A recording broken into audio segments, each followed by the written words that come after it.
My brothers and sisters, Halloween is a custom of the nations.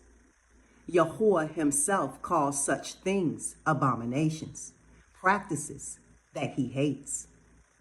If we strip away its facade of revelry and feasting, it is idolatrous false worship, honoring spirit beings that are not Yahuwah. In addition, Yahuwah never tells us to celebrate this day or in any way to honor the spirits of the dead. Notice that he warns us not to be ensnared to follow the practices of the nations. A snare is a trap designed to catch an unwary animal. The trap itself is hidden, but what is visible is a kind of lure, an attractive trick designed to fool the prey into entering the trap. Once it takes the bait, the gate comes down, a hook comes out, or a spring slams closed on a limb, and the prey is trapped. Yahuwah is alerting us to the fact that heathen or un-Elohimly practices, customs, ways of worship, traditions, celebrations usually have characteristics that appeal to our human nature. They are the lures. We can become caught up in them before we are aware of it.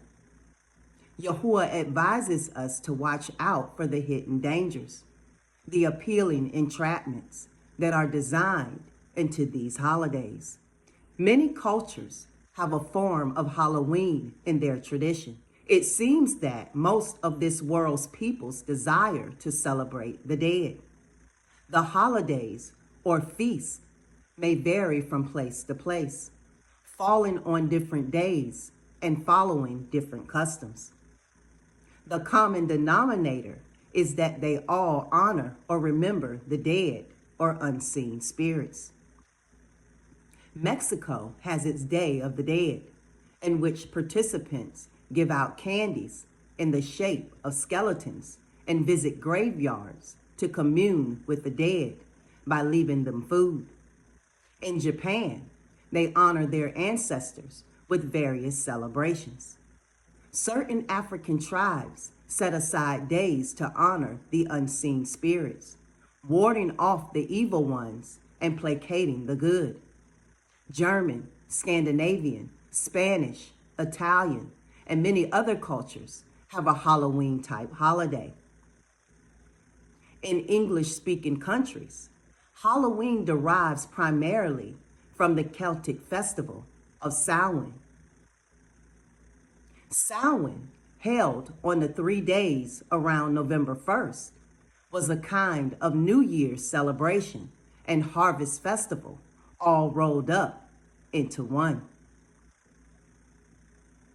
The Celts believed that these 3 days were special because of the transition from the old year to the new. They felt that during this time, the boundary between the physical and spiritual worlds relaxed or lifted, allowing spirits to cross over more easily.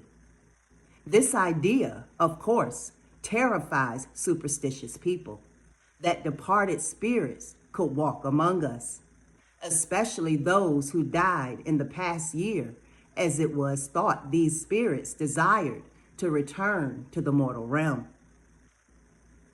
For this reason, they believed they had to appease the spirits to make them go into the spirit world and stay there. The Celts did this by putting out food and treats so that when these spirits came floating by their houses, they would pass on. They thought that if they did not appease the spirits, they would play tricks or put curses on them. Whole villages would unite to drive away the evil spirits, ensuring that the upcoming year would be good. Others among them would hold seances or conduct other kinds of divination by incantation or potion or trance to contact dead ancestors in hope of receiving guidance and inspiration. An interesting aspect of this transition time, the 3 days of Samhain, is that it was considered to be no time, a time unto itself. Thus, it became a tradition that the order and the rules by which people lived were held in abeyance during them. All laws went unenforced. The social order was turned upside down. The fool became king, and the king became the fool. Men dressed as women, and vice versa. People took on different personas, dressing in disguise and acting the part. No work was done during this period of total abandon, for it was a time for revelry, drinking, eating, making and taking dares, and breaking the law. In a word, it was chaos. Then Roman Catholicism arrived on the scene and converted the pagans. It also decreed a day to honor departed saints, May 13th, All Saints' Day. The priests instructed the converted pagans to keep All Saints' Day, but they continued to celebrate Samhain because it was so much more fun than attending church to pray for the hallowed saints of yesteryear. To keep them in the fold, in AD 835, Pope Gregory IV officially authorized moving All Saints' Day to November 1st to coincide with Samhain. He allowed the pagan followers of Mashiach to keep their old customs as long as they put a gloss of believers' worship on them.